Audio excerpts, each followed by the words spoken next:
ప్రకటన గ్రంథంలో ఉన్న 4వ సంఘం తుయతైర. 7 సంఘాలలో అతి తక్కువ ప్రాముఖ్యత ఉన్న సంఘం తుయతైర.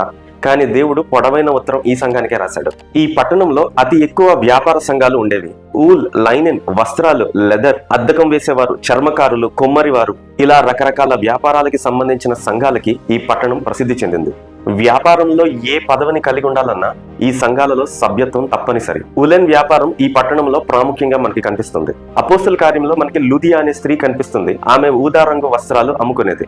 ఆమె కూడా తుయతైర పట్టణానికి చెందిన వ్యక్తే. తుయతైర సంఘానికి యేసయ్య తనను తాను పరిచయం చేసుకుంటూ దేవుని కుమారుడును అని చెప్పుకున్నాడు. ప్రకటన గ్రంథంలో ఈ ఒక్క చోట మాత్రమే ఆ పదం మనకు కనిపిస్తుంది. తన దైవత్వం గురించి చెప్పుకోవటానికి యేసయ్య తనను తాను అలా పరిచయం చేసుకున్నాడు. అలాగే అగ్నిజ్వాలల వంటి కన్నుల గలవాడిని, అపరంజి పాదముల గలవాడిని అని కూడా చెప్పుకున్నాడు. అంటే మనుషుల హృదయాలలోనికి చొచ్చుకుపోయే చూపు కలిగిన వాడిని, ఆ చూపులో తీర్పు ఉందని అర్థం. అపరంజి పాదాలు దేవుని యొక్క స్థిరత్వానికి, కదల్చబడని ఆయన శక్తిని సూచిస్తుంది. 4 మంచి విషయాలు ఈ తుయతైర సంఘంలో దేవుడు చూచాడు. 1 క్రియలు, 2 ప్రేమ, 3 విశ్వాసం, 4 పరిచర్య.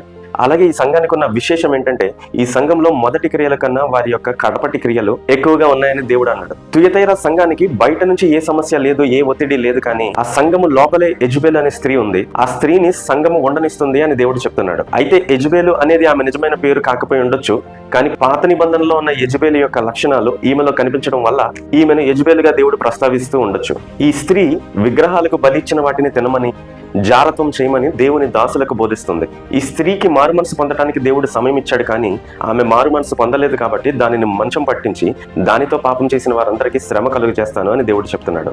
అయితే ఇదే సంఘంలో ఉన్న మరొక గుంపు ఈ పాపంలో పాలు పంచుకోలేదు కాబట్టి వారిని మాత్రం బాధ పెట్టను, నేను వచ్చినంత వరకు అలాగే కొనసాగించమని దేవుడు ఈ సంఘానికి ఉత్తరం రాశాడు.